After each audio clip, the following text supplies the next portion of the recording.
पड़ोस की मस्जिद से कुछ मिनट की दूरी पर एक सिलाई का कारखाना है, जहां करीब 50 मुस्लिम महिलाएं कादिर ब्रदर्स के लिए काम करती हैं।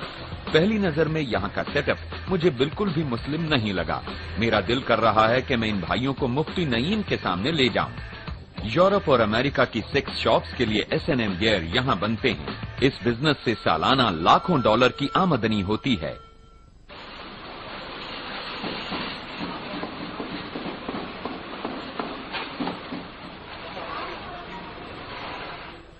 क्या इस तरह की चीजों को बनाने के लिए यहाँ पाकिस्तान में महिलाओं को ढूंढना मुश्किल था? नहीं, बिल्कुल नहीं, ऐसा बिल्कुल नहीं होता। नहीं, पर ऐसी चीजों को बनाने में उन्हें कोई हैरानी परेशानी तो नहीं हुई? इन्हें इसके इस्तेमाल के बारे में कुछ नहीं पता है, ये इसके बारे में कुछ नहीं जानती हैं।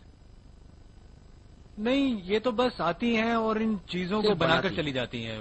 इन्हें इस बात से कोई लेना देना नहीं कि ये इनके लिए बस एक काम, क्या चीजें बनाती हैं, इनकी रोजी रोटी। इन्हें ये खुद तो इस्तेमाल नहीं कर रही है, ये इनकी रोजी रोटी है। सही कहा। हाँ, ये तो इनके लिए बस एक काम है।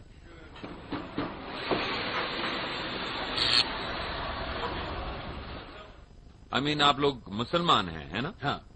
तो क्या ये आपके मजहबी उसूलों के खिलाफ नहीं है? नहीं, ये हमारे उसूलों के खिलाफ नहीं है। ये हमारा काम है, हमें बाहर से ऑर्डर्स मिलते हैं और हम तो बस इसे बनाते हैं।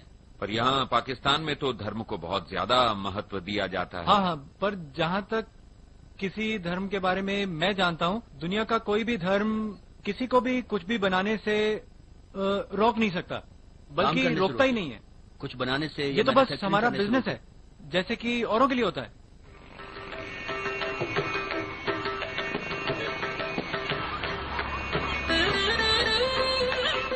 कराची की बीचेस, मीलों मील लंबी बीचेस। अगर यहाँ लोग परिवार के साथ सर्फिंग करने भी आएं, तब भी यहाँ का माहौल कैनकून जैसा नहीं होगा। पर रात के समय अगर आप जानते हैं कि कहाँ जाना है, तो सब कुछ बन सकता है मालिबू बीच जैसा।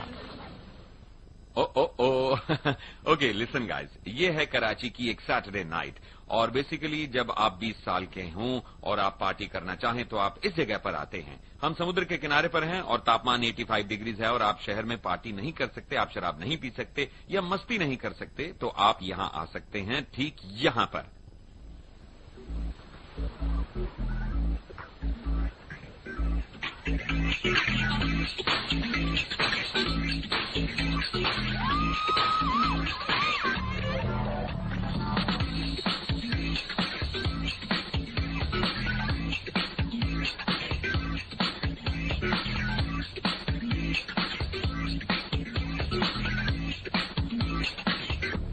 हैंकी स्पैंकी के बाद शराब खूब बहती है। साफ तौर पर हम पाकिस्तान की सदियों पुरानी परंपरा से मीलों दूर हैं।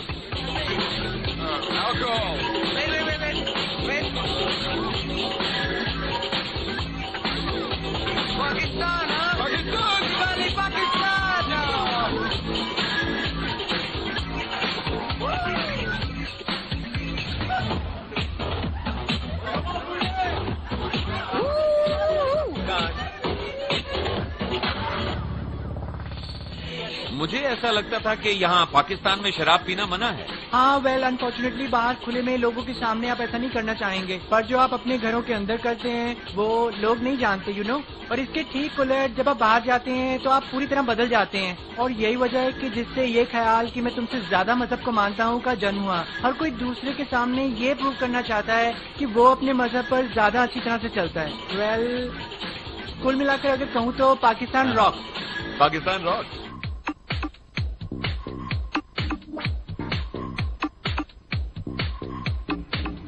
ये तो कमाल की बात है। मैं आपको और दूसरी लड़कियों को देख के हैरान हूँ कि बिना बुर्के के आप यहाँ डांस कर रही हैं। कैसा लग रहा है? यही मैं आपको बता रही हूँ कि ये एक गलत फहमी है कि यहाँ तालिबान है और यहाँ सभी महिलाओं को पर्दे में रहना होता है। ऐसा बिल्कुल नहीं होता, बिल्कुल नहीं। पर मैं तो कभी सोच भी नहीं सकता था कि यहाँ पाकिस्तान आकर मुझे ये सब देखने को मिलेगा। ये कल्चरल शॉक है। क्या ये मेरे लिए कल्चरल शॉक है? हाँ है तो।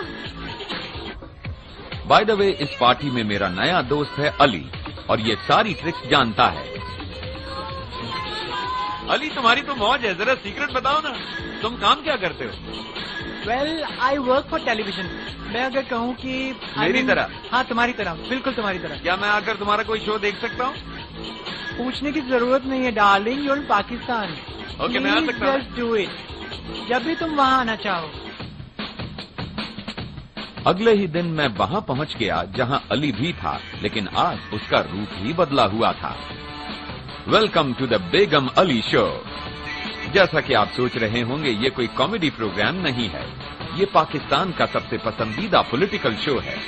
यहाँ मेहमान सीरियस हैं और सवाल उनसे भी ज्यादा। अली के इस शो को 3 करोड़ दर्शक देखते हैं। इतनी टीआरपी सुनी है कभी? मेरी पहली मेहमान वाकई ये एक कामयाब लेडी हैं। मुझे लगता है कि जैसे पाकिस्तानी सियासत है, तमाम रंग, तमाम रौनक, तमाम जज्बा। बट मैं तुमसे जानना चाहूंगी कि how are things different within the parliament house. आज से 20 साल पहले में और आज में कितना फर्क आया है?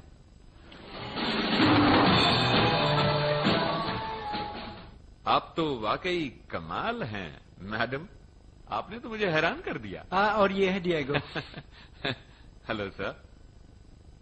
ये तो कमाल की बात है कि पाकिस्तानी टीवी पर एक मर्द औरतों के कपड़े पहने आप दोनों का इंटरव्यू ले रहा है। हाँ, ये तो कमाल है।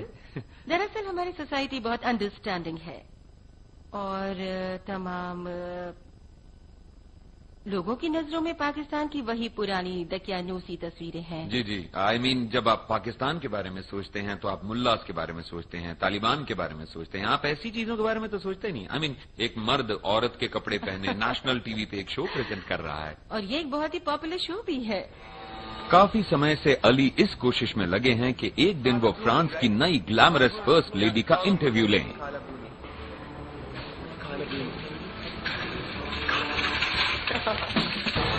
इन बरसों में अली पाकिस्तान की सभी मशहूर हस्तियों से मुखातिब हो चुके हैं। बिजनेस लीडर्स से लेकर फिल्म स्टार्स तक अली ने सभी का इंटरव्यू लिया है।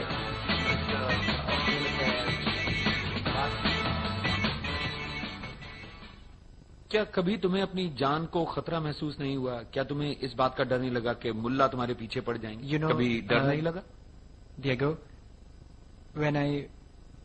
I love your name by the way.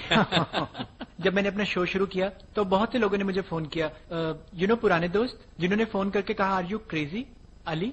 Of course उन्हें मेरा पुराना नाम याद था, तो उन्होंने मुझे फोन करके कहा अली आर यू क्रेजी, तुम भूल गए हो जिस मुल्क में तुम रहते हो उसका नाम है पाकिस्तान। ये लोग तुम्हें जिंदा नहीं छोड़ेंगे, तुम अपने घर से बाहर नहीं निकल पाओगे, लोग तुम्हारा मजाक उड़ाएंगे। ऑफ कोर्स वो लोग मेरी सिक्योरिटी को लेकर फिक्रमंद थे। तो तुम किसके अधिकारों की रक्षा कर रहे हो? औरतों के, गेज के या मर्दों के? किसके? एक्चुअली मुझे लगता है कि ये सारे प्यारे शब्द जो आप लोगों ने वेस्ट में इन्वेंट किए हैं, जैसे कि होमोसेक्सुअल्स या गेज या स्ट्रेट्स या फिर ये या वो, ये सब चीजें हमारे मुल्क, हमारी सोसाइटी में नहीं चलती। बिकॉज प्रॉब्लम ये है कि यहाँ की प्रॉब्लम्स बिल्कुल अलग हैं, क्योंकि किसी को भी गे राइट्स या लेस्बियन राइट्स की फिक्र नहीं है यहाँ पाकिस्तान में। और पाकिस्तान की प्रॉब्लम ये है कि हर साल यहाँ हजार लोग मारे जाते हैं टेररिस्ट अटैक्स में और सुसाइड बॉम्बिंग्स में, थिंग्स लाइक दैट। यहाँ प्राइस हाइक है, यहाँ कमी है एजुकेशन की, तो हमारे इश्यूज बहुत बहुत बड़े हैं। तो हमारे पास ये लग्जरी ही नहीं है कि हम इन छोटी छोटी बातों के बारे में सोचें। अली, तुमसे मिलकर मुझे बहुत अच्छा लगा। Thank you so much. I wish you good thank you so much. चलो चलकर एक ड्रिंक लेते हैं। Okay, cut. हम डिनर लेने वाले हैं साथ में। डिनर के लिए जाना है, अब कैमरे बंद भी कर दो ना।